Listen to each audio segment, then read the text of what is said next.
Welcome back, everyone. Today we've got a very cool guest who's going to talk all about nutrition. Her name is Claudia Ghadimi. Have I said that right, Claudia? You have, yes.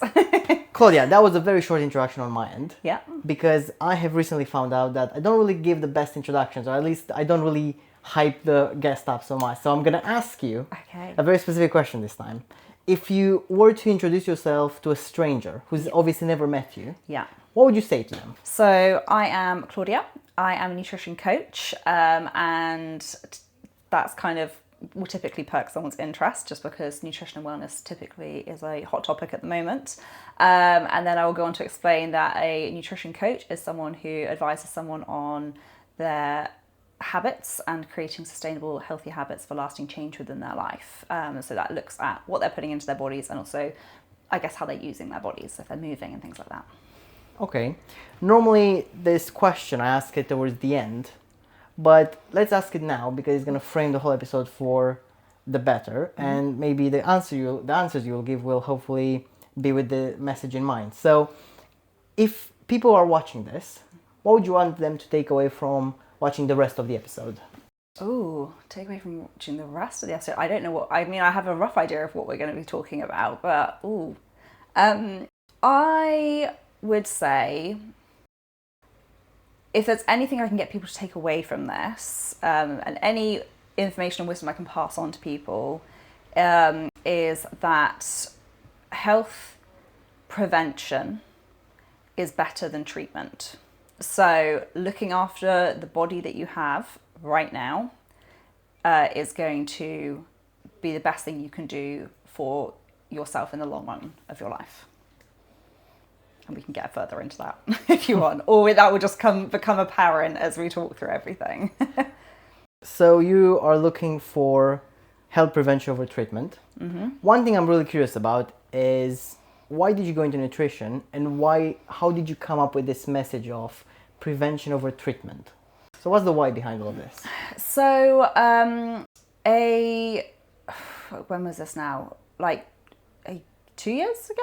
Oh my goodness, 2024. And we are now in 2020. So yeah, 2 years ago, I started to experience some health issues that I put down to long-term stress.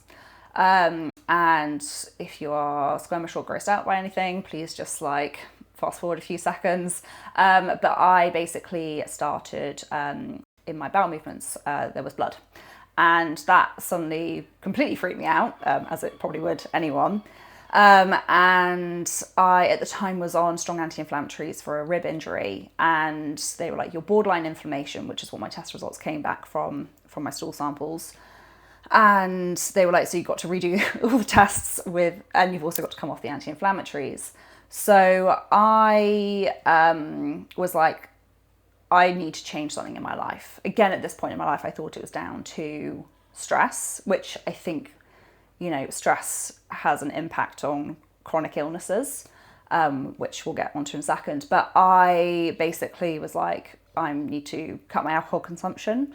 I need to start nourishing my body more. I need to just be looking after myself a lot more. And the thing is that I didn't think that I was unhealthy.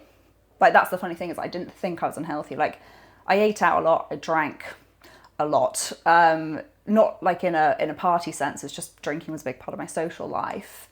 But I would exercise, I'd go for runs, I'd go for walks. I'd always get up and move my body at the beginning of the day, for mental clarity. But I basically then went to a chiropractor because I've always had a lot of tension in my back and really stiff neck and shoulders. And I always treat myself to a chiropractor once a year because I don't like to overdo it, because they always say you shouldn't do it too much. And he was like, your back is just not normal for a 28-year-old. It's just not, and he was like, you need to go and get tested for this gene called HLA-B27. And as soon as he said it, my stomach just dropped because it is genetic. And I know that gene runs within the family. And so I was having blood work done anyway. So I said, look, can we get tested for the gene? Physician was like, no one ever comes back with this positive. It's anyway. I came back with it positive, which was actually great because they didn't take everything else seriously. So I go to the hospital, I'm having MRIs, X-rays, everything like that. And basically on the 3rd of June last year, which I remember because my husband and I were in Italy and we were just about to go for our wedding anniversary dinner. Hospital called and they were like, yeah, you've got this condition called ankylosing spondylitis, which is arthritis in my spine, which is a chronic inflammatory disease. And it's treatable, but it's not curable. So very long-winded. But I knew it was coming from the second I kind of saw the blood and then the HLA-B27 from the chiropractor. I was like, I know what's coming. And this was like my biggest fear, apart from like getting cancer. In terms of health fears, this was like my biggest fear. And I was like, I'd seen someone else in my family have this and it kind of controlled a lot of their life. And I was just like, this is just not going to happen to me. I'm not letting this, determine my life. And I had gone, again, before I got the gene diagnosis and everything like that, I had been on this retreat day that a friend of mine ran. And it put there's a whole bunch of things that put all of my life into perspective of everything that I was doing. And I was like, I just kind of want more for myself. Like I want, and I kind of thought, I want to set out on my own path again because I had my own business when I was in my early 20s. And I was just like, I want to do something around health. And I'm not a big yogi person. I'm not big on like Pilates. I was like, I don't want to qualify in instructing on that. But I love food. I love food. And so nutrition just made sense. And I was on the plane to Australia, so I had 24 hours of travel time by myself. And I just wrote down all of this stuff. And I was like, who I am, who I want to be, how I'm perceived, how I want to be perceived, like all these different things. And I gave myself an 18-month plan. And I was like, everything I'm going to achieve before I'm 30. I'm 30 next week. This will probably come out after I'm 30. And I turned up to Australia and I was like, oh, like, what are you doing? I was like, well, I'm going to like study nutrition in the new year. And I just said it. I was like, and so I did that. I got back in January from Australia. I found PT as well, like, because I was like, I need to build strength in my back and, look after myself. So, sorry, that's a very long-winded why, but basically it was a wake-up call. It was I thought I was doing the right things, but I wasn't doing the right things. And my promise to myself was I've got 18 months to get myself to being the happiest and healthiest mentally and physically. And even with like a chronic diagnosis, I've achieved that, which is really nice because it was like, I remember when I got the diagnosis, I was like, I'm going to give myself 5 days to be sad about this, like 5 days to cry over this thing. And then I saw my therapist like 6 months later because I just like was like, I'm just gonna deal with it. And she was like, 5 days is a very short amount of time to try and process something that was once a biggest fear. And I was like, I know, and so it was sort of like just pushing past that barrier. But it's like it's something I feel like I have. It's just something I kind of live and deal with now.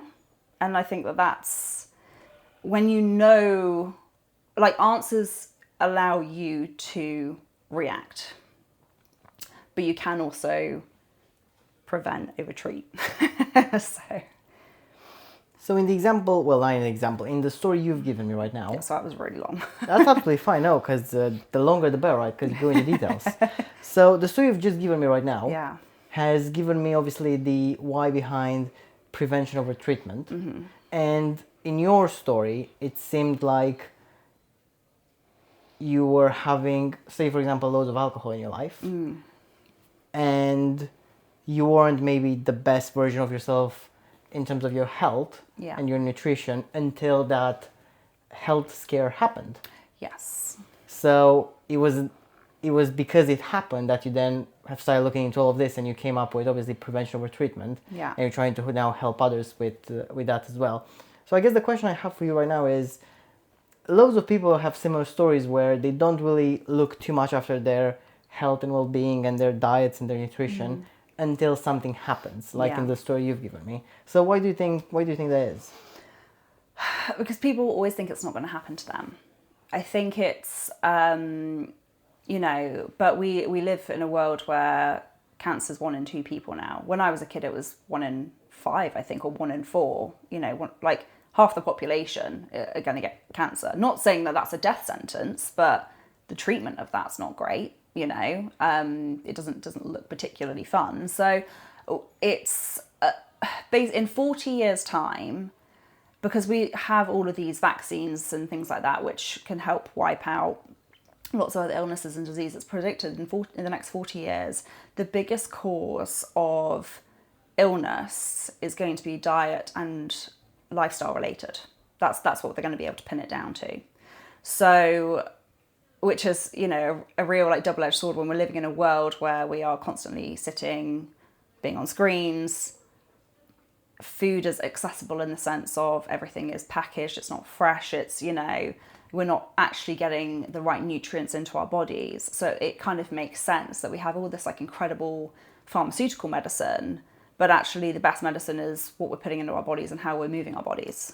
So I think a lot of people, going back to your question, is a lot of the time there is a why behind anything. It's like, why does someone want to study a particular thing? Oh, well, because I'm statistically more likely to make this amount of money and I grew up poor and I don't want to stay poor. Or there's always a why and a motive for why someone wants to change. And it might be that someone has children, but they can't run around after their children because they're overweight, and they suddenly realize like, oh, I actually want to like keep up. And there's, everybody's why is different. They just kind of have to figure that out. But it's like, do you have to wait until it smacks you in the face, or can we do it beforehand? And that's why education is so important. It's why, everyone understands that, eating well and moving your body is how you stay healthy. But actually, people don't understand how difficult but easy it is at the same time to do. It is a very difficult thing, and it could be a very easy thing I think it's a very easy thing once you get going and once you sort of like get in a sort of a, what's the word I'm looking for? Routine, yeah. I think when I started going to the gym, I think a year and a half ago, and I started looking at sort of like altering my diet last October. And at the beginning it was a bit hard. And even actually the past 2 weeks have been a bit hard, just because I'm slightly changing a bit now. So I have to adjust that. And it's the beginning of the routine. I'm like, I have to adjust this. It doesn't work. I have to adjust it again. But then I know that once I'm in that space where I'm like, okay, this works now, so I'll just continue with it. Yeah. It gets easier. It's the first couple of steps that are normally hard. Yeah. I think looking at,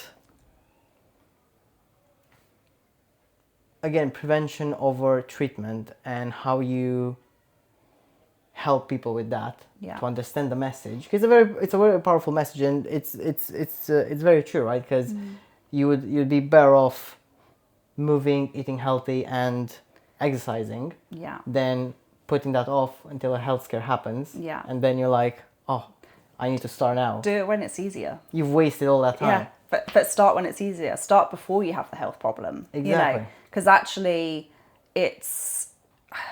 you have to. It's a bit like weight loss jabs. It's like people who go on these but then aren't actually changing their lifestyle. You are right now putting something into your body, and we'll probably go further into this later on in the conversation, but you're putting something into your body that is making what you could achieve the easiest it's ever going to feel to achieve it. Your hunger is silenced. You don't want to consume all the things that you're craving, but you don't know any better than, well, I'm not saying everyone, but a lot of the time people don't know generally what they're supposed to be putting into their body to maintain the healthy weight, like muscle mass. Because people just get told protein, but it's like, actually protein has its place, obviously, but it's, there's lots of other things that you need to make your body function. And movement, again, you need to be lifting weights if you're on, because they're weight loss jabs. They're not, the technology in the pharmaceutical world is advancing so rapidly, where, they are able to start tackling fat cells and things like that, but actually they're weight loss jabs. They're not fat loss jabs. So you're just losing the weight. And then that's also affecting bone density and things like that. So there's so much to factor in with that, but you've got to do things when it's easy, How do you educate people on preventing over treatment? So when I onboard a client, I always ask their why. And typically it's like, I just want to feel good. I want to, but I then do give them the harder stats. If they're a parent, I give them the... Sorry to interrupt, actually, because I think once they take that step, Yeah. normally I think if I go and say, right, I'm going to get a personal trainer at the gym, Yeah. I'm making that decision because I know that I want to get better in some way or another. So I sort of like have an idea of why. I guess with my question is, I'm looking to see how are you educating people who are not yet your clients? Maybe they'll be in the future, but how do you educate those sort of like people who are not very much conscious of the fact that at some point they will have to take that step to, I guess, do the treatment because they've...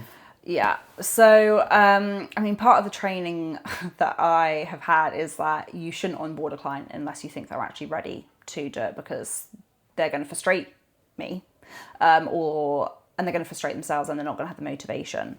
But you go through a process of motivational interviewing with a potential client. You figure out kind of how motivated you think that they are to do this. But basically, it's kind of trying to restructure people's belief systems. So if people aren't thinking they need to improve their health, then I'm not going to pop up on their algorithm. If I push out adverts, I'm not going to pop up on adverts for them, because those aren't the things that they're looking for. So if I go talk at an event, if they see nutritionist in the caption of this video, they're not going to, if it's not relevant to them, they're not going to click on it. People come by things when it's the right time for them. And usually that is a little bit later into the stress of their journey, of where they're trying to go. But we are becoming a lot more health conscious as a society, which is amazing. But equally, we have the highest obesity rates that we have ever had. We have 1 in 5 children leaving primary school obese, 1 in 4 is overweight, which is an insane statistic. When people are obese, it's very, very unlikely that they will ever be in the healthy weight bracket once you've reached obesity status. I don't think that's the correct term, but it becomes very hard for those people to come back to a normal weight or a healthy weight. And then obviously that obesity heightens your risk of cardiovascular diseases and even things like arthritis and tension on joints and stuff. So it's actually really, a lot of it should be down to what we're teaching kids in school. Parental classes before people, like parents should have access to resources.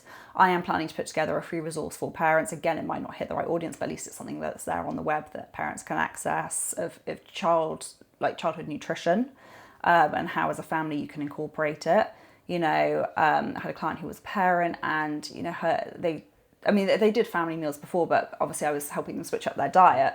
And I got a message, and it was like a picture of my client's daughter, and she was just like, "Mum, I'm really enjoying dinners at the moment." And it's because I said, make food an occasion in the house. Teach, part of all of this is it's a lifestyle change. I'm not saying, if you suddenly think you've got 12 weeks of just eating nothing exciting, you're never going to stick to it. You have to change your lifestyle. And the thing is that once you become so accustomed to eating healthily and you start exercising, it becomes your natural routine that when you don't do it, your body's like, oh no, I don't like this. I don't want to eat all of that, fried food. I don't want to, obviously don't get me wrong. I enjoy, chicken tender every now and then. I'm not, chicken Kiev, that's my weak spot. But it's how you switch things up in your lifestyle, and that is really, really important. So I always say to clients, you've got to chase the high of being healthy.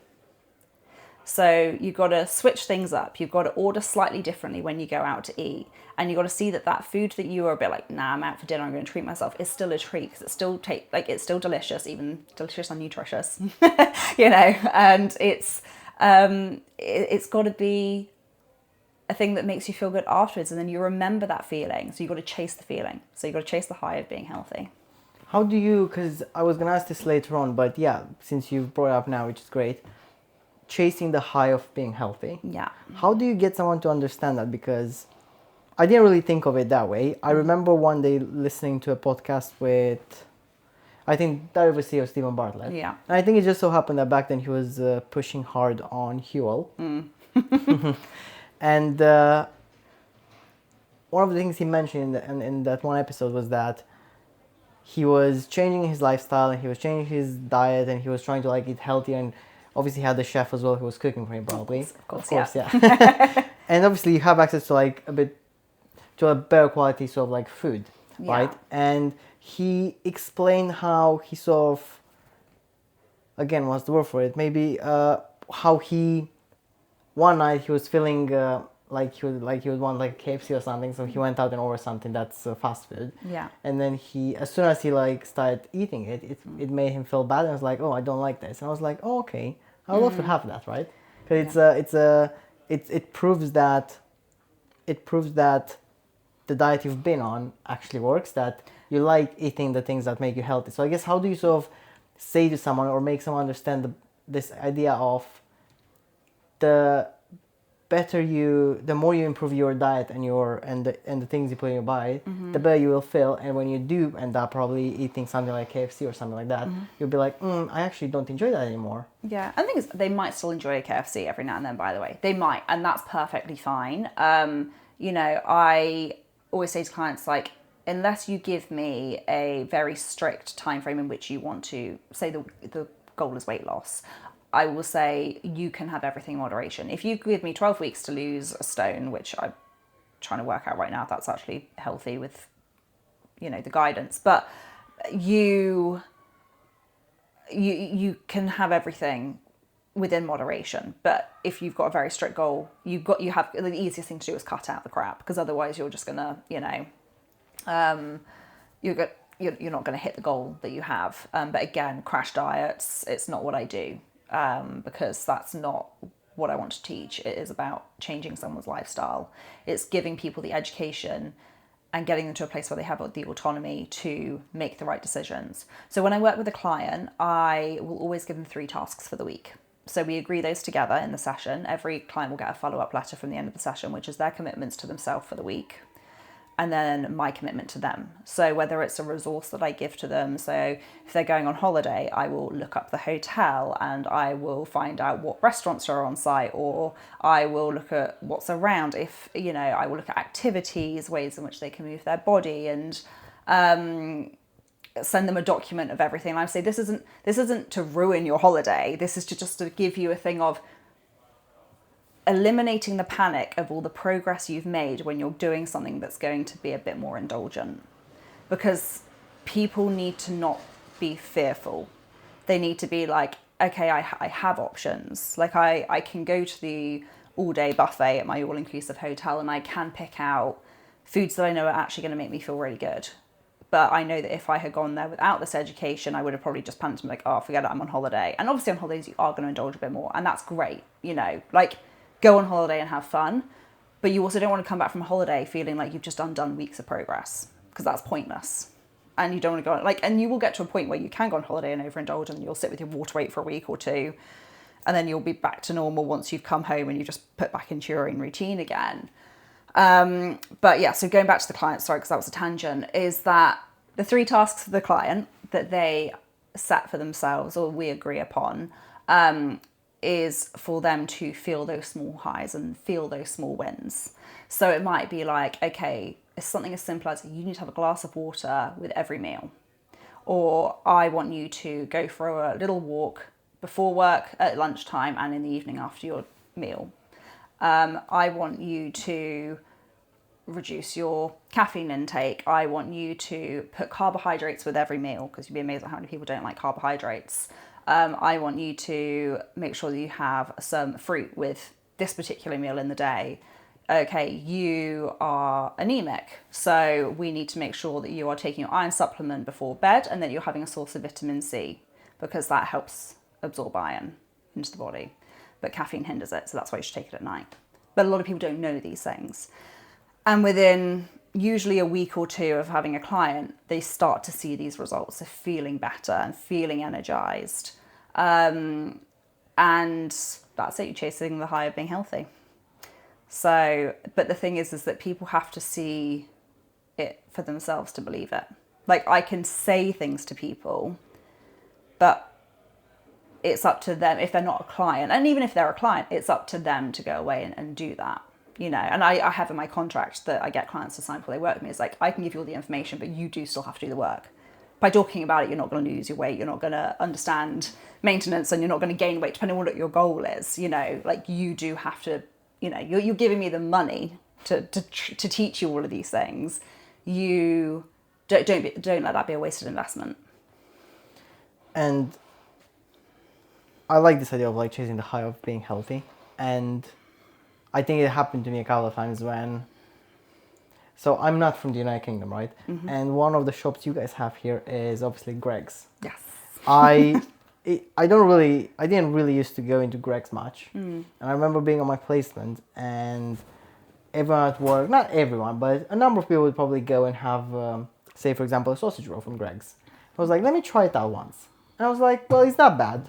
Like, it's okay. So I remember having it like maybe, it wasn't often, maybe like once a month or something like that. And I was like, well, I kind of feel like a sausage roll actually. Yeah. And I think 2 years later, no, that was 2023, a couple months ago actually, Yeah. I was like, let me try a sausage roll because I haven't had it in a while. I haven't had it in years. I went there, and that was like maybe 4 or 5 months into like changing my diet. I went in there, I was like, I had a sausage roll. It was literally disgusting. I was like, I don't know how people can eat this.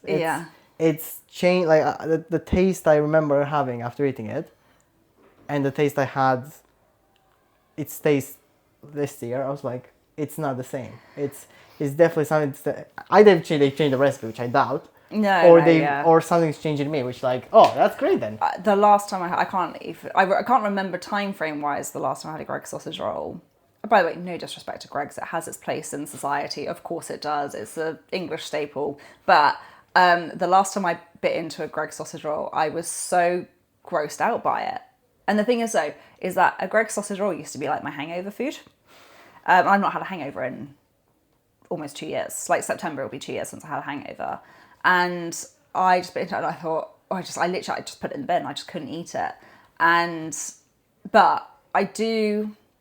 But then I do and I don't. It's like, even like a very, like, we're in Bath, for anyone listening outside of Bath. There's lots of amazing bakeries in Bath. Lots of great sausage rolls, like a Landras sausage roll. It's like, you need to go. But it's like, for me, that is like the top tier of sausage rolls, and anything below that just isn't worth eating.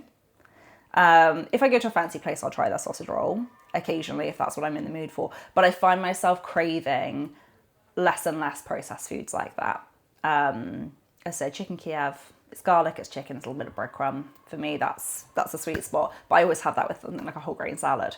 But I don't, you know, I'm not like a perfect eater. I enjoy like a dirty burger, pop up to Beefy Boys every few months or whatever. But in terms of those really like grease-proof pieces of food, yeah, no, like I can't do, it's grease. I get an ick with grease in a way that I never used to. Mm-hmm. Yeah. So yeah, it's chasing the high. We can go into a number of directions. I think one thing, so we've got three ways forward here. We can either talk about, I was really interested in asking you about sort of the breakdown of macronutrients, Yeah. Mm-hmm. or I could ask you next about, you put a lot of effort in your coaching around, if someone goes on a holiday, Mm-hmm. you research all the facilities, the places they could go and eat. You do a lot of work there, which I've never. I was like, I'm impressed by like how much work you're actually putting in, because I didn't even realize. Yeah, it's not just the hour or half an hour once a week calls that you're paying for. You're paying for my admin time outside of that, and there's a lot of it.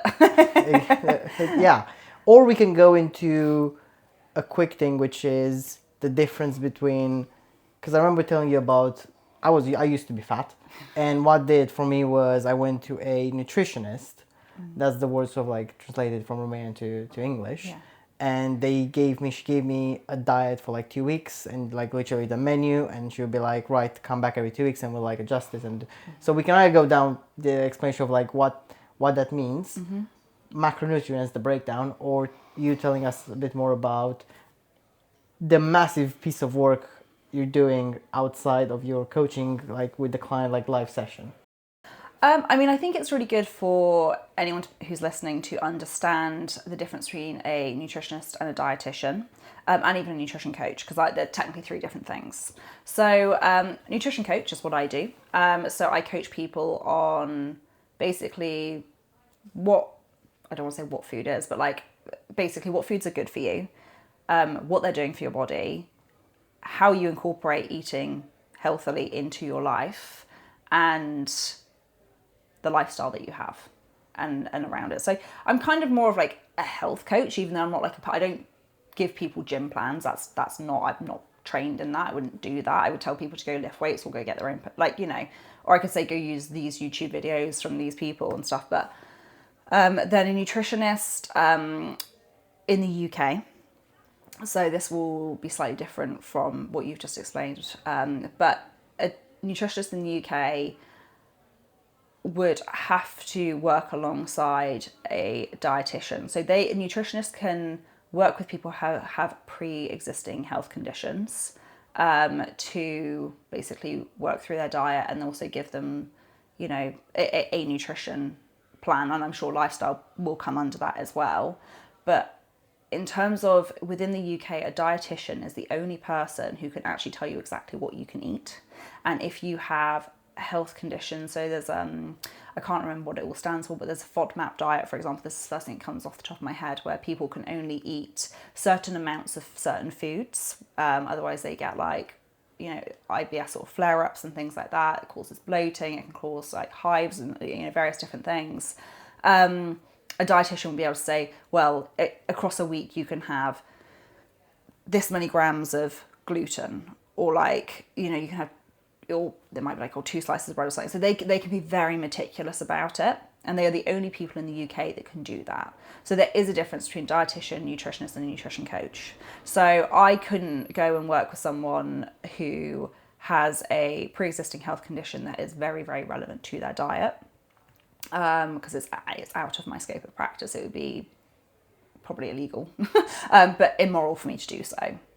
So it's ensuring, like, and this is like one of my biggest things. The reason why I want to bring this up is that I get so annoyed about the level of misinformation on the internet, because loads of people just start talking crap at the camera, and it's like, it's so funny because before I put out any post with any health related thing, I always double check what I'm posting and relate it back to the course notes that I have to make sure that what I'm putting out there is actually legitimate information, that I haven't got anything wrong, like that I haven't, just because I feel like I have such a responsibility to make sure that the knowledge that people are consuming from me is reputable, you know, because it's people's health. It's not something to really mess around with.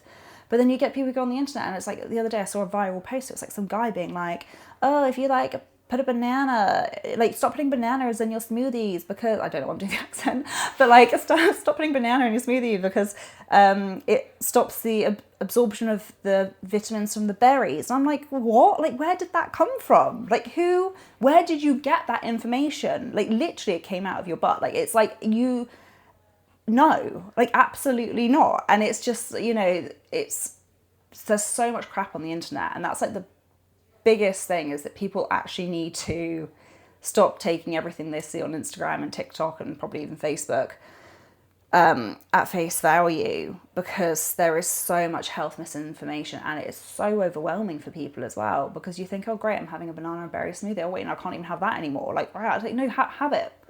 Like, if it's natural products, unless you're allergic to it, you can't be doing anything bad for your body.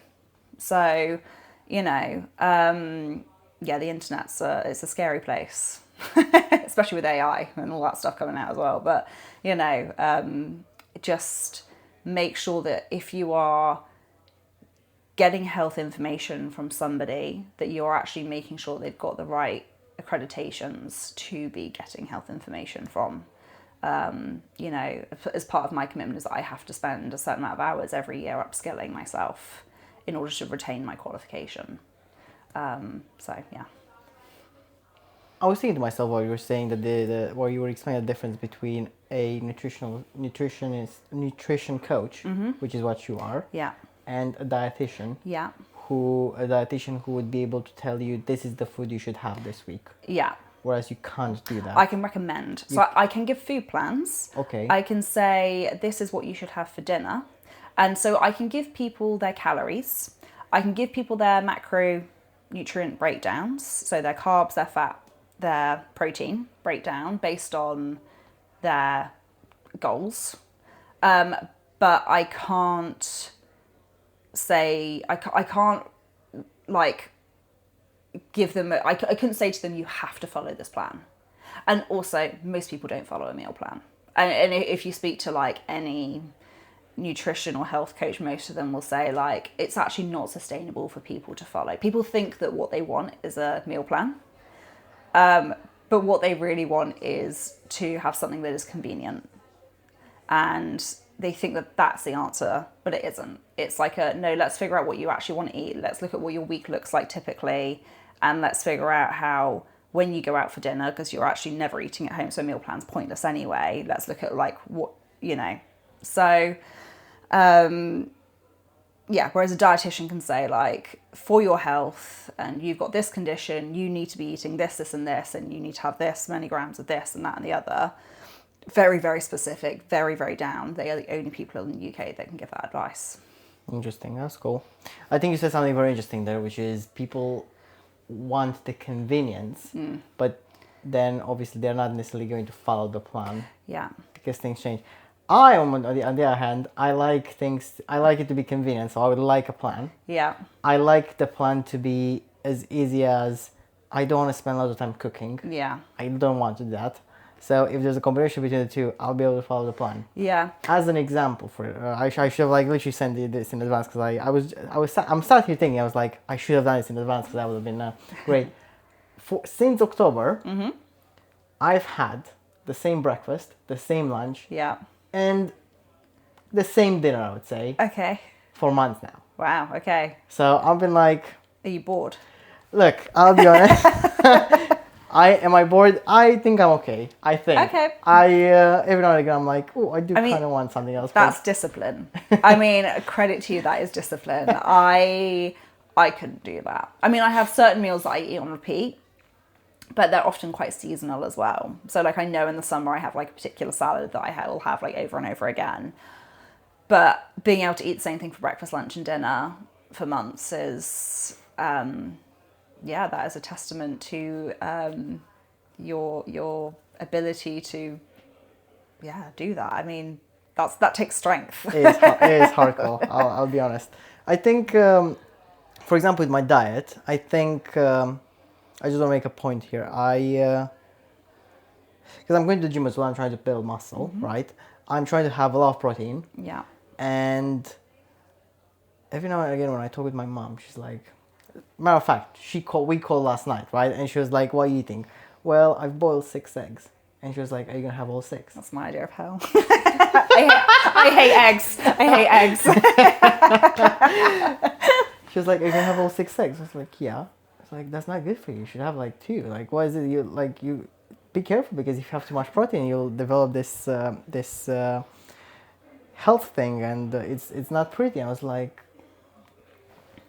well, I'm trying to go to the gym, and 6 eggs. People eat like even 12 eggs on a day. Like, look, the protein hype is a hype. So obviously you have a trainer who's giving you this diet plan. well, yes and no. Yes, in the sense of like he's sort of like qualified as a nutrition or nutritionist coach. Probably a coach. If it was part of his PT training, he'll be a nutrition coach. Okay, cool. Yeah. That. And I'm like, tell me what I should have. Yeah. So it can be very easy and very, very convenient. Yeah. And he sort of like suggests, well, you should maybe have chicken, you should have like eggs. Well, we don't really say that. Like I think we start off by saying these are the calories you should have in a day. This is the protein. Yeah. This is the fat. This is the carbs. Keep it in that range. And I don't remember at the beginning if he was like suggesting, but I was sort of like trying to like keep it to those things and develop it. Yeah. So protein is, it obviously is essential. So yeah, but most people don't need as much as the internet is saying. So again, viral stuff, a girl being like, here's a like a protein-based pizza with 137 grams of protein, I think it was. And I was like, no one needs 137 grams of protein in a meal unless you're literally a bodybuilder, which most people aren't. Like, they're just not. And unused, like basically excess protein that's not used by building muscle and repairing your tissues and cells and everything like that, and building making hormones and stuff, it will store as excess fat in your body because it's obviously, calories that aren't really being burnt. And meat is actually higher calorie than people think, which again is not like a bad thing. Calories aren't good or bad. But when people are saying have this excess amount of protein, they're not actually, again, teaching people about, a lot of the time, they're not teaching people about lean proteins to then get, like prawns, fantastic source of low calorie, high protein value. Go home and treat yourself to some prawns. If you like, you've got some you don't like prawns. I have prawns for dinner every Saturday and Sunday. Okay, fine. But it's become a bit of a fad. It's become, protein in Mars bars. It's become, 137 gram pizzas made out of meat that is just like, again, like put it on like a tortilla, like have that base of a carbohydrate, on the wrap and stuff, and just enjoy. Like, you just don't need that much meat. Like, you just don't need that much protein. So absolutely, if you're building muscle, you do need to up your protein intake. Most people, and also protein does keep you feeling fuller, which is why they say if you're trying to lose weight, you should eat a bit more protein.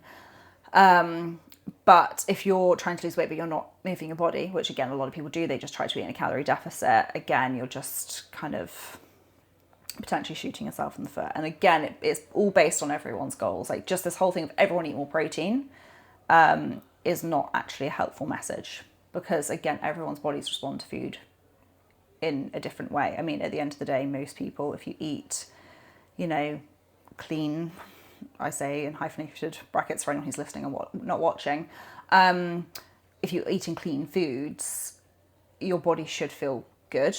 But the problem is that protein is such like a processed thing. Like, even I really struggle with breakfasts. Like, I'm not like a big breakfast person. I love having my yogurt granola and some fruit in the morning, but that is not a high protein breakfast. So if I've been to, I'm building muscle as well at the moment in the gym. But my thing is that the only thing that I can really have in the mornings that's going to help with that as a high protein breakfast is a protein smoothie. So I will put a cup of protein powder in and blend it up with everything else that makes it nice and tasty. And that's fine, because that's contributing towards a fitness goal. But yeah, everyone just being like, I'm just going to eat loads of protein. It's not always the most helpful thing. Obviously, you're working with a coach, by the way, and I'm not trying to undermine on your personal way. This is more generalized. You said two interesting things there. You said eating clean and lean protein. Yeah. And I'm thinking to myself, could you explain this difference between, I think for me, eating clean, I'll try to say like why I think it is, and maybe you'll tell me if I'm wrong or right. Yeah. So to me, eating clean is sort of like eating foods that are not processed. So if I go to Sainsbury's, for example, if I buy a ready meal and put it in a microwave, that to me is not clean food. Yeah. But if I go home and say, right, I'm gonna take 250 grams of chicken, I'm gonna bake it, and I'm gonna have it with maybe some vegetables, maybe some potatoes, and have that as a meal, then that could be, in my eye, I think that's clean, because you're sort of like, there's again, I'm missing words today. That's because you go down to, and you literally buy the things and you make them yourself. Yeah. So always cooking from scratch, unless I find if you're a chef and you are used to working in kitchens where they douse with butter and oil and everything. Restaurant food is yummy for a reason. It's high calorie for a reason. But when you're at home, you're aware of what you're putting in your food. So I always say to people, like, if you love eating cakes and things, you should try baking a cake. I remember in lockdown when I went to make a carrot cake, I was outrightly like upset about how much sugar was supposed to go in this carrot cake, that I actually didn't end up putting it all in because I was like, it'll be fine anyway. And I love carrot. I have such a sweet tooth. But I was just like, okay, I can't actually bake cakes at home for myself because the only person who's really going to be eating the cake is me. So I would actually rather go buy something like a cake out and about because it's a portion control. So, sorry, that again, tangent. But eating clean, absolutely. Cooking your own food at home, you are knowing what's going in it. You get the choice of what you're putting into your food. When you buy a ready meal, there's lots of, preservatives in that and, unnecessary oils, and that kind of equates to calories. I mean, there's lots of these like low calorie ready meals that you can find in supermarkets now, which again, all helpful if you're trying to, be calorie conscious whilst also not having a huge amount of time. Like there's a place for all of these things, and they're not good or bad. And I try to, but there's choices that have to be made. So if you're eating out in the evening and you're going out for dinner, try and have a better breakfast and lunch because you're balancing your day then. But I've had it before where, I've literally had it before where I've gone out for breakfast, lunch and dinner. And it's like, okay, I know I'm going out for breakfast and I know breakfast is always going to be like, because I'm a pancake girl if I'm going out for breakfast. So pancakes, and then I know that lunch has got to be something lighter and dinner again has got to be, but I used to go out for breakfast, lunch and dinner. I used to be like, oh, it's just a write-off day. Diet starts again on Monday. It's like, no, like I've had to change how I do that routine if it ever happens. I try to stagger my social plans a bit more now because I just can't consume that amount of food anymore. But it's just really, really important that you make choices that are going to reflect on how you're going to feel at the end of the day. Because also when you're eating out, you're spending money, you need to be able to enjoy it and actually feel good after. What's the point of spending money if it's going to make you feel like crap? But a lot of people do, because even drinking culture, hangovers, they're not exactly a good feeling. So also, you said something along the lines of lean protein. Yes. And obviously you also mentioned the fact that for your, say for example, smoothie in the morning, you would put some protein powder in there. So would you mind explaining that sort of like difference between something that's considered to be lean protein and something that's actually not considered to be lean protein? Yeah, so basically lean protein would be something like, technically chicken breast is better than things like chicken thighs. My thing is roasted chicken and just use that for your meal prep. Like, we're not going to be this meticulous about, because we're convenience. So I should explain. The easier it is for somebody to do something, the more likely they are to do it.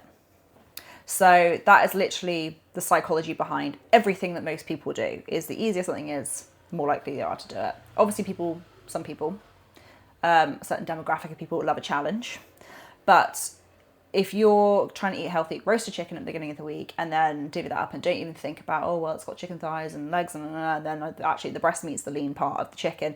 Just cook the chicken and eat all parts of the chicken. Like, let's not stress about it because that's still going to be a better option than anything else.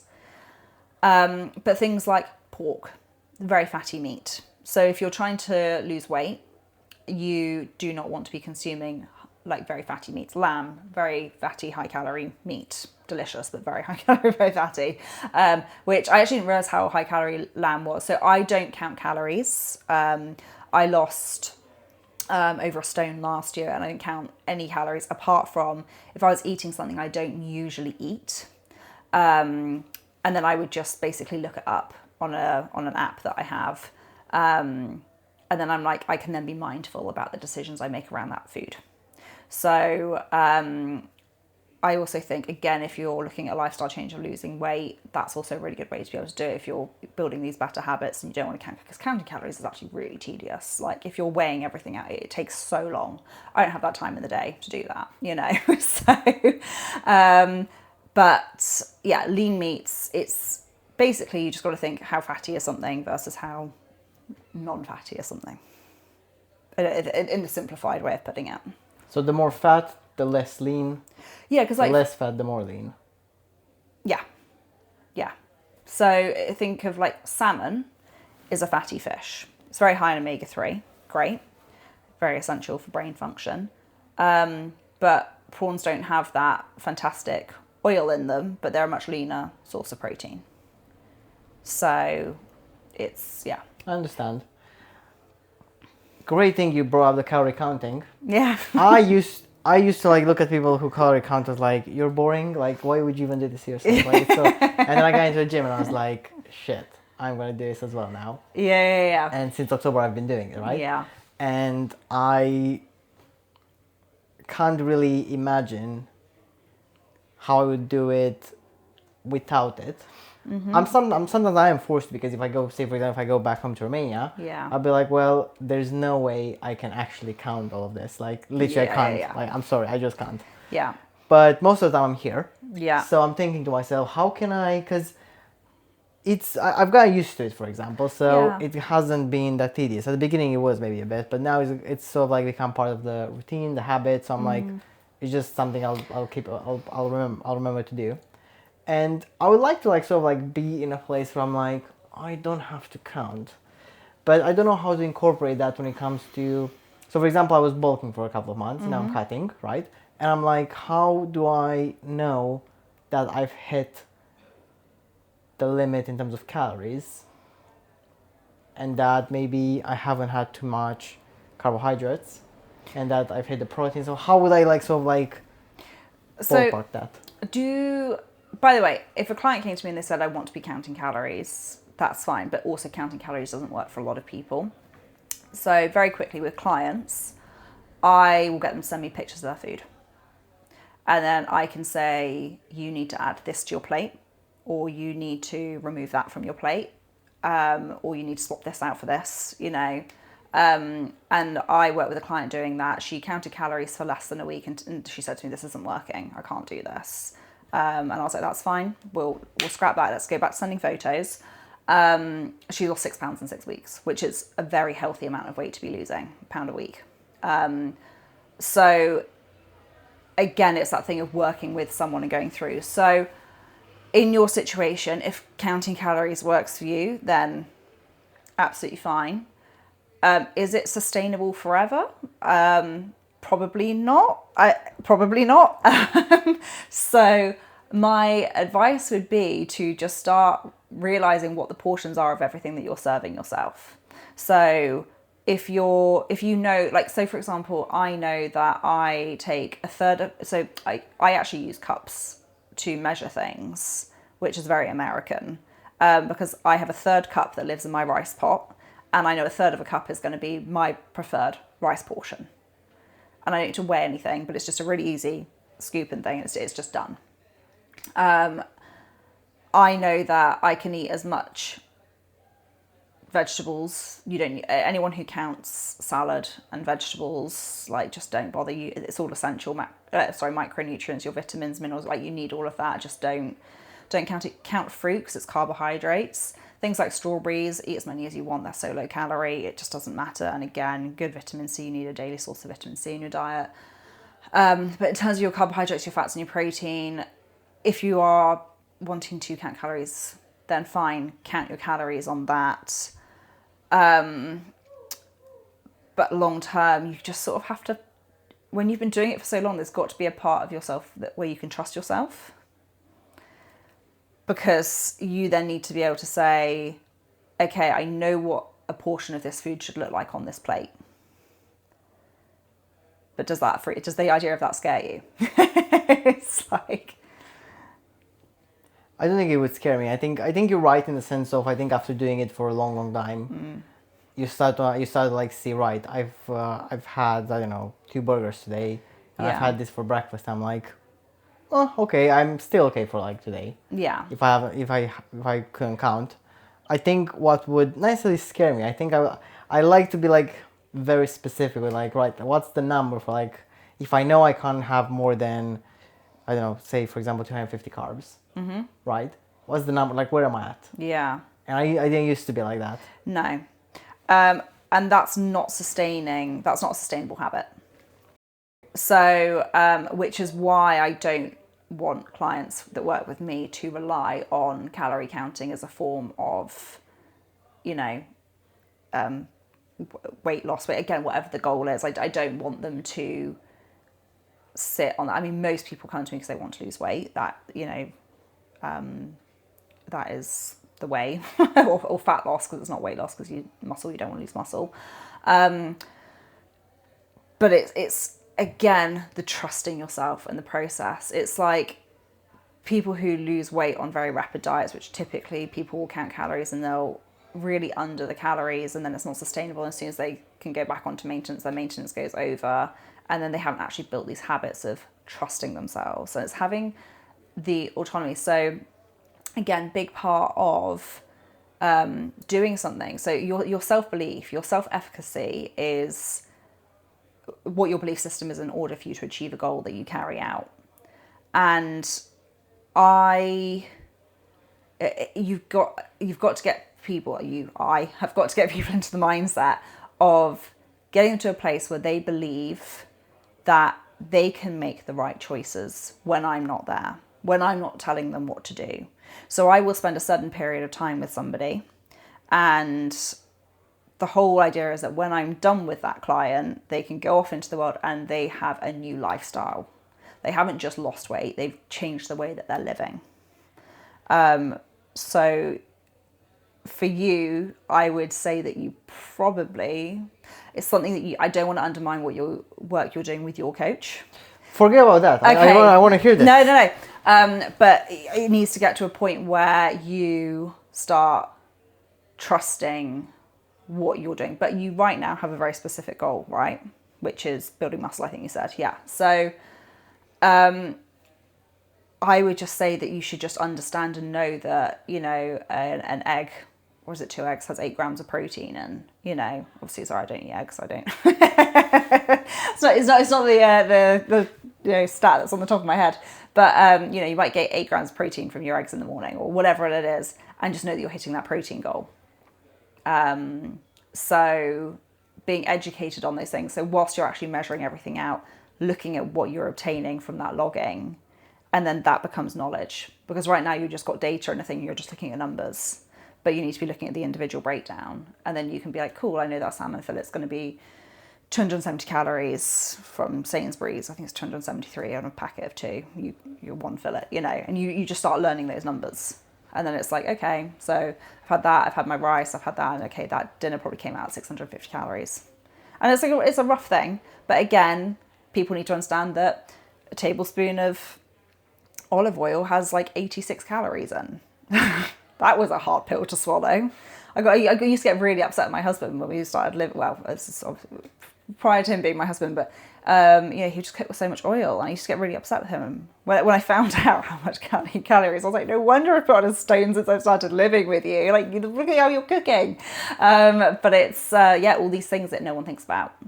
And again, olive oil is super essential. Like, I dress all of my salads with olive oil, and those are calories that are needed, but you just need your spoonful. You don't need, loads of it. So you've got to trust yourself. I see. I think I'm aware of it. Yeah. I think you're right in the sense of the more you do it, if you do calorie counting, the more you sort of like, you should start to see, right, this is sort of like, this food is sort of like amounting to that many calories, and like you sort of like know that. So I guess I could be like more aware of that and then dropping progressively. Yeah, I think it's very interesting. It's also really important for people to understand how many calories their body's burning. So I know that I burn around, on average, 2,500 calories a day, which is good. I exercise a lot. I want to eat a lot, so I exercise a lot. It's people are like, oh, you don't have to earn your food, but you actually kind of do. Like, if you want to stay in shape and you want to, which is a very controversial thing to say, but it's actually, it shouldn't be. It's like, I don't want, I need to stay lean, I need to stay healthy for my health, but I also want to eat what I want to eat. So I have to go for my runs. I try to run, and this was a goal I set for myself after I did Bath Half in March. I was like, I don't want to lose the momentum of that running, because I've run for a few years now. But I was like, I'm going to try and run the equivalent of a half marathon throughout the week, so I can break that up into usually 3 runs. And I know that with that, and then 2 to 3 sessions of weight training a week, and getting at least 10,000 steps a day, which obviously with running days that's a lot easier, I'm good to go. And I can eat what I want. knowing the balance that I have in my head of the breakfast, lunch and dinner and how I balance that throughout the day. And that's, I trust myself to do that. I have a question for you there, but Yeah. as a side note, Yeah. I was meant to say this to you the first time we met. I was really impressed because I saw you put up one of your stories Yeah. of your running Apple time. Watch, yeah, the good old. And I was like, oh my god, you did 10 kilometers in this like in 50 minutes. Yeah. That is insane. I could do it like I remember when I was because I did for the first time I did about half as well. Yeah. And I didn't train for it. I was like I tried to train for 3 months. October to December, and then after that I stopped. I was like, it's too cold. I don't want to. And I was like, oh my god, she's doing 50 minutes. We're going 10 kilometers in 50 minutes. That's crazy. Yeah, so I think it was like 48 and a half minutes, something like that. I can't remember. It's my PB on a 10K, which I did recently. And I've done 24:08, I think it was, for 5K. Sometimes I just have very good days when I'm running. But running is literally, it's my time. I love running. It's like my time in my head. Like I just get to think about lots of things. And it's genuinely been like one of the best things I can possibly do for myself. I absolutely love it. So yeah, but Bath Half was a challenge that I wrote down in my 18-month plan of things I'm going to do before I'm 30. And yeah, I did it I was a bit annoyed actually because I wanted a 152, but I did it in 153. And it's because I walked, if you don't know Bath audience, it is like they finished the half marathon on an incline. The last kilometre is all inclined, or like last 800 meters all inclined, and it's disgusting. It's disgusting. And I practiced running up that at the end of runs, but I didn't do a full half marathon before I ran Bath Half. But oh my goodness, that was humbling. You said everyone should know how many calories they burn a day. Yeah. How can I find that for myself? You can go online and basically just type in probably your physical activity level calculator, or if you literally just type in how many calories should I be consuming, there'll be so many different calculators around it. And it won't necessarily be fully accurate, but it will be on a good wavelength of what you should be having. It's a little bit like how people like, BMI scale isn't accurate.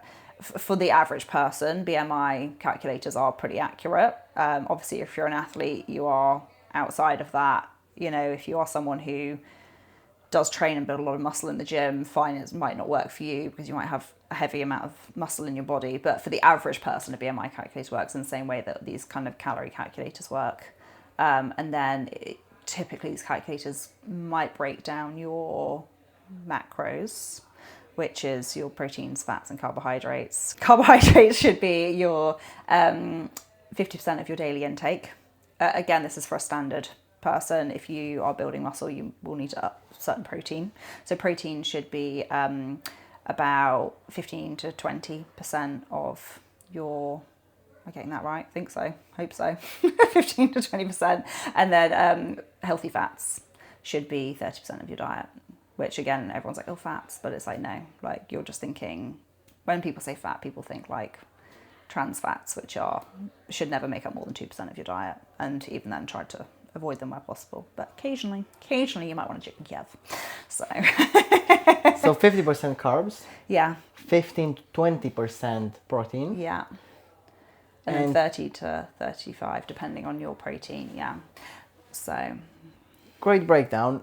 Help me understand the role of carbohydrates, the role of protein, and the role of fats. I think you've sort of covered the role of protein, but in this breakdown, it would be great if you just say this to me again. So carbohydrates are obviously your source of energy for your body. So your brain's preferred source of, your brain's fueled by carbohydrates. So it's really, really essential to have carbohydrates. Everyone demonizes carbs because again, I think people think carbs are high calorie, and it's like, no, but like calories are actually good because they are fuel for your body. So again, essential. And it's also really, really important for your nervous system. And it supports that. And, so carbohydrates, really, really important. Why are they helpful for your nervous system? It just gives it the energy that it needs. It's again preferred preferred source of energy. I'm guessing with the brain, they are useful for the brain function because they give you the energy, and the brain is the energy to sort of like function. Yeah, your brain's telling your body for everything that it needs to do. So, the brain is technically communicating to everything in the body. And while we're on the carbohydrate page here, because you said some people demonize carbohydrates, right? I think I keep, obviously, because I keep seeing it now on my Instagram page and on my YouTube page that if you say, for example, cutting, and this is what my sort of like coach has sort of like mentioned to me, not necessarily with these words, but that's what the internet is saying out there, is that you should minimize the carbs intake because when you're cutting, you don't want to have as many carbs. If you're in a calorie deficit, you're in a calorie deficit. That's your cutting. So again, it's because carbs are high calorie, but you should try and be balanced within those ratios when cutting. But again, it's sort of like if you're cutting for muscle, you're looking for fat loss, which again, you need your healthy fats because that's really essential, which I'll go on to in a second. But cutting, I mean, to be honest, I've trained in the sports nutrition side of things, and I decided whilst I was training in it was not for me because I do not want to be telling people, like, if people are really like, it's like if someone's doing the Tour de France, they need like 8,000 to 9,000 calories a day, right, in their training because they need, and most of that will come from carbs. So if it is that you're trying to lose weight and you want to cut carbs, it's really what you need to be doing is upping protein. And you can cut your carbs, but that's just because you're needing to be in a deficit more than anything.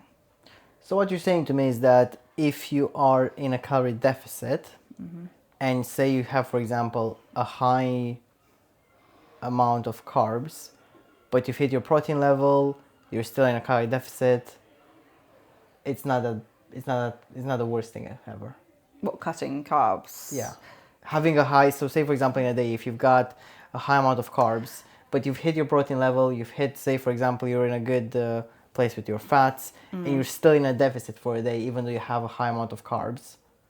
Yeah, as long as you don't feel like you're going to pass out and that you're getting brain fog and stuff like that, then fine. But if you're ever getting to a point where you're like, feeling super stressed and anxious because your nervous system's not being, fed and fueled properly, and your brain function is all over the place because you're being, starved of its preferred source. I mean, the brain will take energy sources from elsewhere, by the way. Like, you're not gonna, if you go like, it's like people who go on keto diet, it's like, something called like keto flu, I think that's what they call it, where your body basically goes into a state of influenza for a few days because it's having like withdrawals from the carbs, which I didn't know was a thing until someone knew did a keto diet, and I was like, this is horrific. Like, your body is literally going through withdrawal because you're taking something that's actually essential for it out.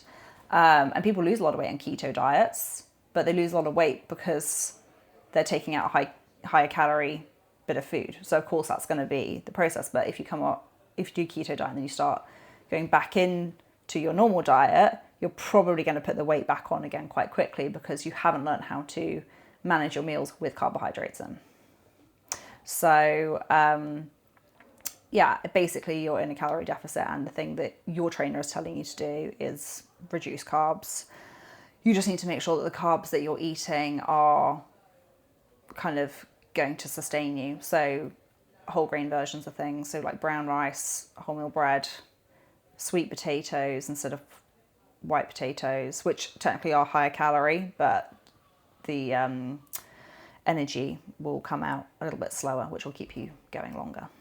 So, which is what, Interesting. I've been eating white potatoes for the past week, so maybe I'll switch. Well, I mean, you can, but again, to me, again, because it's like, it depends what the client's goals are, the process has to be enjoyable for whatever the goal is, because you'll throw in the towel if you're not enjoying the process. So, or you'll get to the goal and you'll be like, got to the goal, and then you're back to square one of what you're doing because you're like, I achieved it, it's cool, it's done. It's like how a lot of people run a half marathon and they'll be like, did it, I'm done, and I'm running again. That's me. Yeah. That was my thing. I was like, let me just do it once and then never do it again. Yeah, and that's it. And it's like, I actually hated running Bath Half, but I loved all the training. loved the training. And so it's like I probably will sign up for next year, because it's a thing where it's like, that's 2 hours of my year that I hated, but it kept me, I loved the process around it. So, yeah. Moving on to the fats. Fats, yes. Fats are essential for absorbing your fat-soluble vitamins. What vitamins?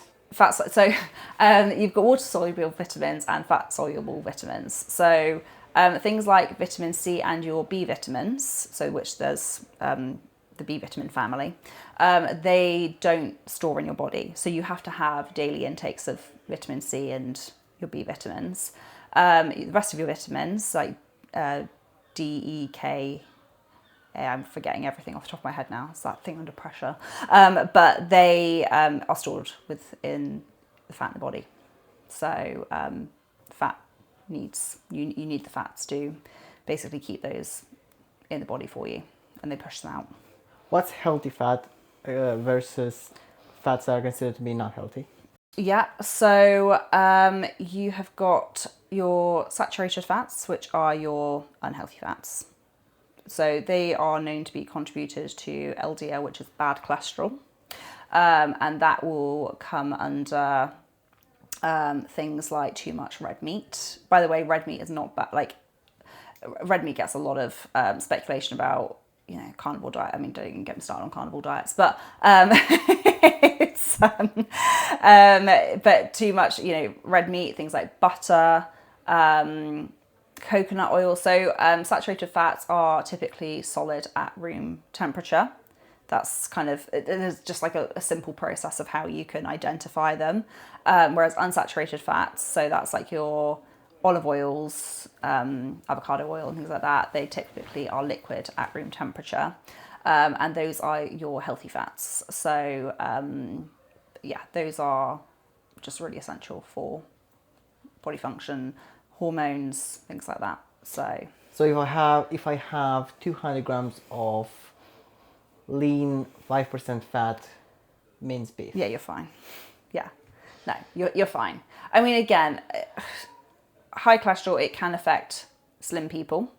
Just because people are deemed to look in shape doesn't mean that they're healthy.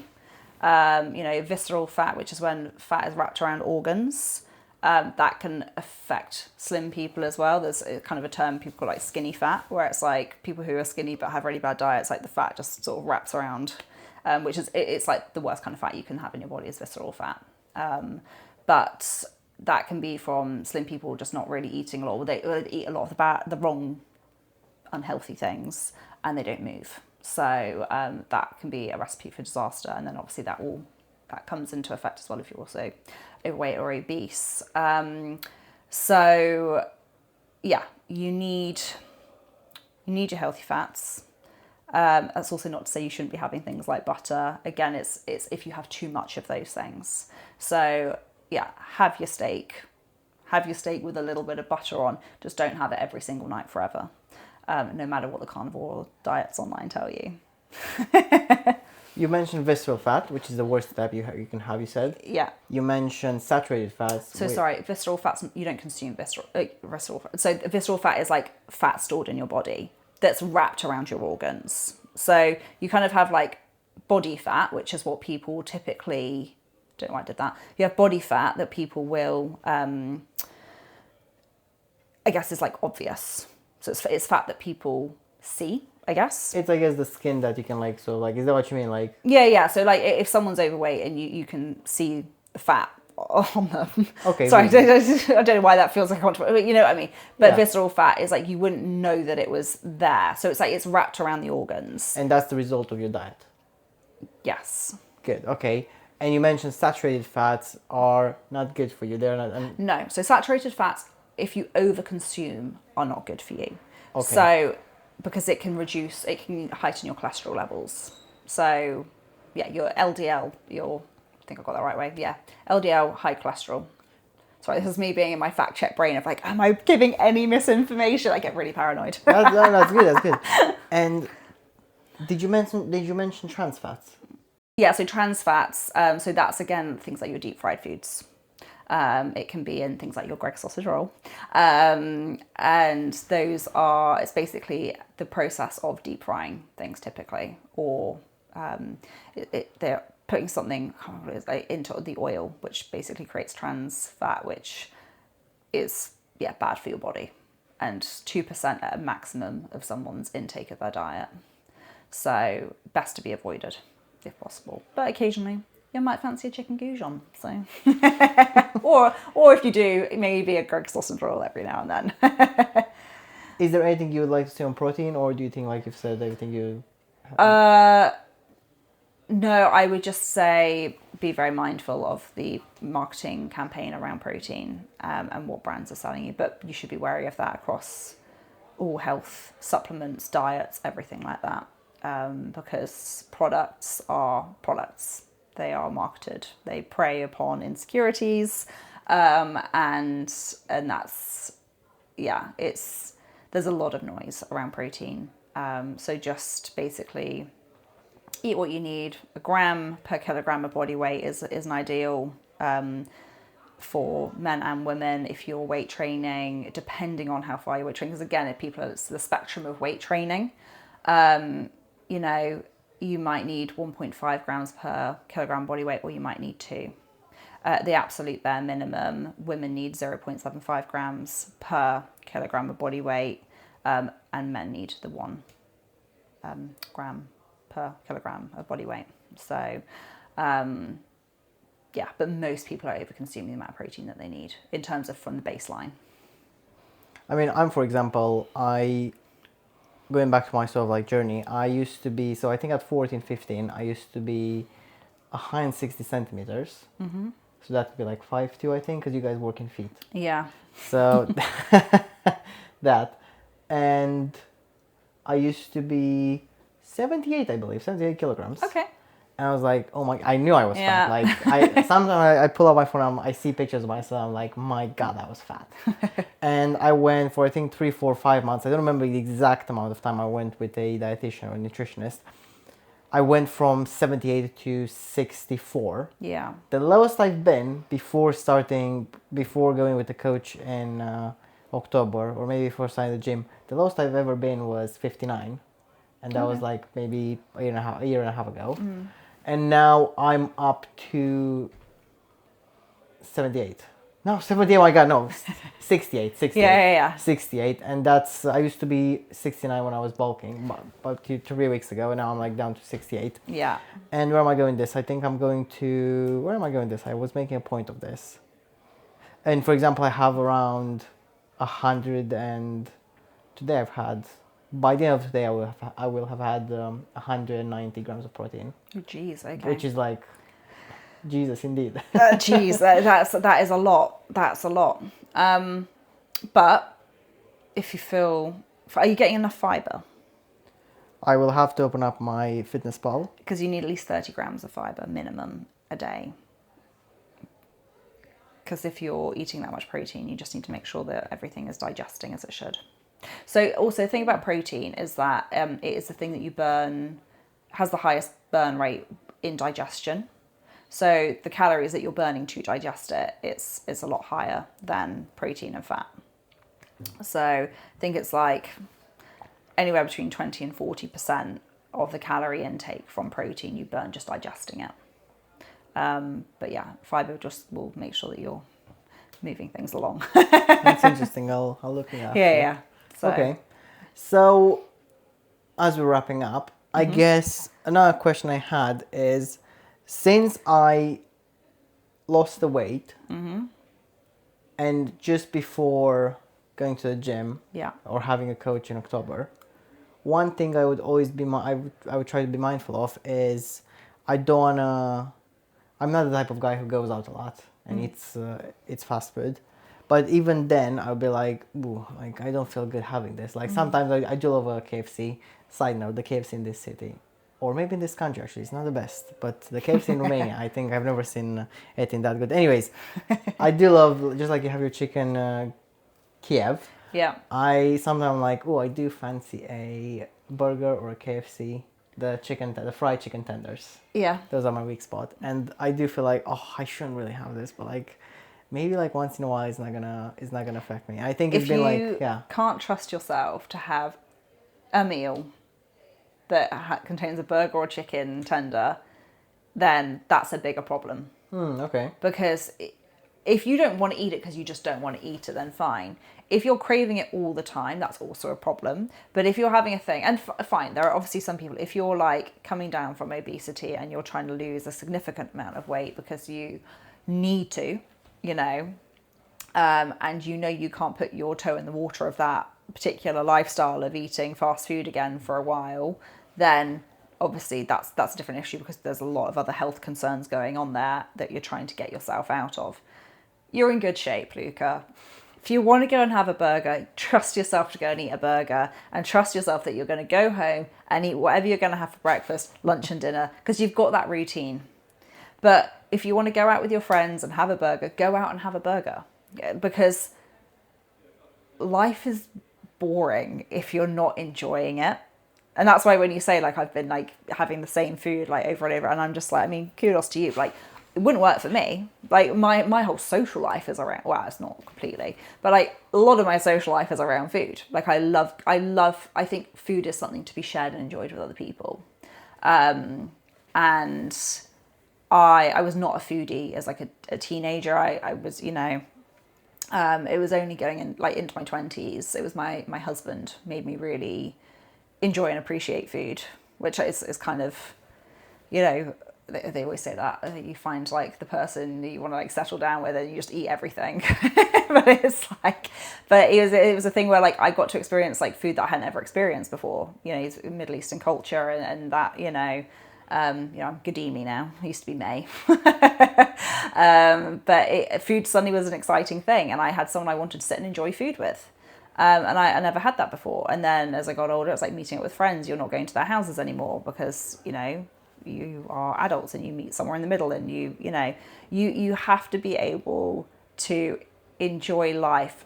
And that's why I always say I'm teaching people to have a certain lifestyle and to trust themselves in that lifestyle. So absolutely you have goals that you want to achieve, and that does sometimes take sacrifice. I'm not saying that shouldn't ever happen, but you need to work out what your long-term goals are. Because if your long-term goals are you want to be able to eat out once a week with your friends, you should absolutely be able to trust yourself to go out for a meal once a week and know that you're not going to become that teenage kid that you're probably quite afraid of being again. Sorry, that was super psychology and deep. That's great. I love it. So, trust yourself, Luca. Thank you. I've become better at it. I think the biggest thing for me was when, because I was like, before having a coach at the gym, for example, I was like sort of like trying to figure out by myself. Yeah. And I was like, let me just give it a go with a coach, like see what their opinion is and how I'm doing all of this, because why not? And he said, with you, we need to bulk. I was okay, let's do it. I'm open. That's why I've hired you, right? So let's try and do this. And I was like, oh my God, I'm eating so much food. Yeah. And then I was like, I was a bit scared because I was like, he did say you have to like trust me, like you have to bulk, don't worry too much about it. It's, you're not putting on bad weight, you're putting on good weight, you're eating protein, you're building muscle, this is all normal. Yeah. I remember one night I was like, quickly going ChatGPT, I'm feeling very fat, but I'm doing all of this as well. And I was like, do not worry about this. ChatGPT said, do not look at the... ChatGPT will just tell you what it wants you, like what you want to hear. Like, unfortunately, AI, you know. Yeah, so I think I've definitely gotten better at it, and I think it's a very interesting point there. Because, like, there's... every Friday, so for people... It's always Friday, yeah. Yeah, it's always Friday when they take the trash out, right? Yeah. And but it's fine, because they'll finish in a second. Had this when I was out for dinner the other night. I was just like, oh. Yeah, right? Maybe they're done. No. It's so much glass. Yeah, I know. We're opposite a pub, so. Yeah, right. Is that done? Are they driving away? Hopefully, yeah. Okay. So, where was I? What was I talking about? ChatGPT. ChatGPT. It said, do not look in the mirror at 10 p.m. after you had like a day full of eating. I was like, you know what? That's actually fair. I should stop doing it. Yeah. So you should always weigh yourself. Are you weighing? You are, yeah, sorry, because you've given me the stats. You should always weigh yourself at the same time every day. So the advice is morning, after your morning toilet movements, and before you consume anything else, and before you exercise, because that will give you an accurate depiction of like what your weight actually is. So it's funny that you say that, because like I had a thing, because I slimmed down quite a bit with all the running ahead of Bath Half, and I tethered off with the weights a little bit at the gym. And then I was like, right, I'm going back to my PT. And he's like, what are your goals? And I was like, I want to tone up. Like, I've lost this weight. I want to like tone now. And then suddenly I could see the scale was creeping back up again. And I know it's because I'm putting muscle on, that, you know, and I can feel like in my arms and my legs, like where I used to feel differently. Like, you know, I'm now like hard, which is great. That's a really nice feeling. But I was like, oh, anyway, so I just like took a photo, which I then realized, I was like, I took some photos about 18 months ago and I put them side by side. And I was like, wow, the difference in my body. Like, I knew it because my clothes have been fitting differently and everything like that. But I was like, wow, like the actual physical difference. And it's like, I'm not like, you know, 6-pack jacked. Like, you know, I don't really have an intention to be. That's not, you know, I want something that is sustainable long term, but I want to feel and look good. But I was like, yeah, like, but I had felt, that was on a day where I felt heavy, where I was like, just take the photo and do the comparison, just to see how far you go. And that's why I always say to clients as well, is like, take photos, because the scale can be different, especially with women and hormonal cycles. Like you carry water weight in different phases of your cycle and things like that. And it can be a bit of a slippery slope. So like body measurements, photos, and just, you know, the clothes don't lie. You know, I suddenly am finding myself needing to buy clothes, having done a really lovely curation of my summer wardrobe last summer. And I've got like, you know, I'm selling things on again and rebuying stuff in different sizes, which is, you know, it's actually a lot of admin. It's a bit annoying, but, you know, so yeah, when you're feeling too heavy, but again, if protein makes people feel fuller, of course, on like almost 200 grams of protein a day, you're going to feel really full. Like, yeah, that's insane. So yeah, I'm not surprised. But also, you're a man, your diet, your appetite will be different to mine. The idea of eating 200 grams of protein a day actually upsets me. So just for myself. Claudia, is there anything else that I should have asked you that I haven't, or is there something that you wanted to say that you haven't had an opportunity to do? I don't. I mean, there's so much around lifestyle with nutrition. I think the actual like main thing around you know, being a nutrition and I guess lifestyle coach. Maybe I should change my job title to like nutritionist and lifestyle coach. But it is, a lot of it is about mentality. So people will say know the basics, but it's overcoming those barriers, and that's what I help people to do. So I think that would probably be the thing that I impart as one of my final notes, as a, yeah, if you need a nutrition coach, please contact me, because I have to do a shameless plug. I also have an ebook of 66 pages on micro and macronutrients, $12.99 on my website, which is Nutrition with Me, but spelled M-I. Or I'm sure Luca will put the details everywhere. Truly, if you are looking to lose weight, do not wait for a big life event to be the thing that you lose weight for. Just decide you want to be the best version of yourself. And I know people use that as like, I used to hate it when people are like, oh, you want to be like the best version of yourself. But it's like, I'm sort of at this point now in my life where I feel like like I said, I'm the happiest and healthiest mentally and physically that I've ever been. And I wasn't waiting for a very specific event for that. I just basically decided I had to switch up my life, and I did. And it means that walking into rooms that potentially would have, you know, been a bit daunting, outfits that would have been a bit daunting, you know, previously, and now things that I feel really comfortable and confident in. So if you're a bride who's getting married next summer, don't start the diet in January. Don't put yourself on a real strict thing 12 weeks out from your wedding. Start now because it's easier. And also in those 12 weeks before your wedding, you want to be enjoying life as part of the balance that you've learned to create for yourself. I'm using brides as an example because that's the first thing that came to my head of where someone would want to lose weight for in a year's time. So obviously it can be applied anywhere. So yeah. Claudia, thank you very much. Thank you for having me. You obviously watched your podcast with your dad. No, I haven't yet. You haven't? No, I've only watched some of the clips. Okay, cool. Have you watched any episodes? I've watched parts of episodes. Okay, perfect. Okay, so you don't know what's going to happen next. I do or I don't. I don't think you do. Oh, no, I don't. That's perfect. Okay. So, what I try to do, obviously, you said to me when we met this week that you try to have. Why is it you don't want to have? Because you were a sweeter. You don't try to have like sweets every day, but you're gonna give yourself like a cookie. Oh week yeah, or something like that? I had my payday cookie today. Yeah. Is it today? I had it earlier. You had it earlier. I had it earlier. Oh no.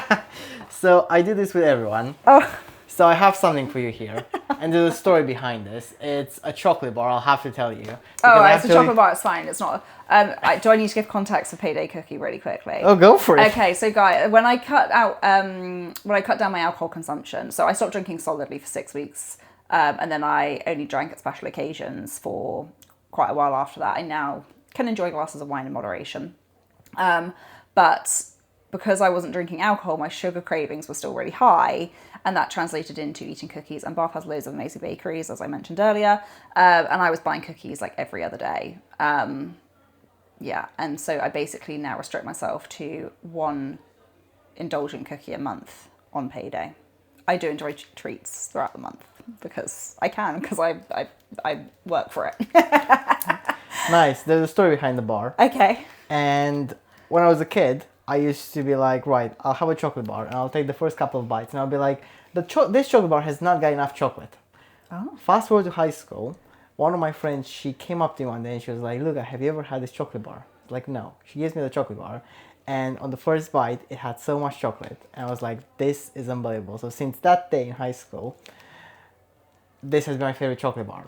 I couldn't find it. Is this the reason you were overweight as a teen? At that point, I lost the weight. So okay, fine. Okay, fine. Well, probably yeah, because I was eating so much chocolate. I can't say I'm on a slippery slope here. This is heavy for how small it is. It's yeah, it is heavy. Yeah, it's and this yeah, I couldn't find a chocolate bar. It's a Turkish chocolate bar, at its origin. They say it everywhere in Romania. When I came here, I was like, I can't find it anywhere. And I managed to find it finally in a place in Birmingham. At an international food shop in Birmingham, right? Okay. They have a very shitty website online that worked. I was like, thank God for it. I ordered, and every now and again I would go around Bath because like we've got the international food shop market as well. Yeah. Right? I was like, oh, maybe they're gonna bring it one day. Never. And it was actually when I sat down with Chris May that he said maybe you should try because I'm sure they have it. I was like, I've tried every 2 months I go and I try. After that one episode with him, I went there to like see if they have it. Yeah. They have it. So if this is now your favorite chocolate bar, you can go to the international food market and be like, have it. Okay. So I'm going to open this now then. Oh, go for it. Okay. I'm so intrigued. Let me improve your experience actually. You can have that one. Oh. I was gonna give you another one for Dan. Oh. Let me do this. Take that one home. Have this one instead.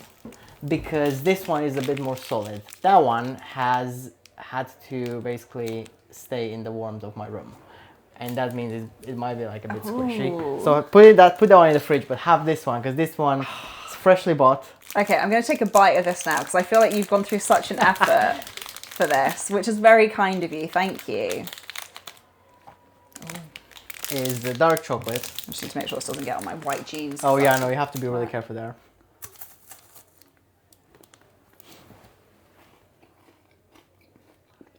I love wafer chocolate. That I think Chris had this. I think Chris said the same thing. And for those that is delightful. That is absolutely delightful. Nice. I'm glad you like it. No, thank you. That is a very unexpected but lovely end to this. Nice. Well, I'm happy. Claudia, thank you so much. Thank you so much. I want to eat all of this now, but I'm like, I know I've got dinner when I get home.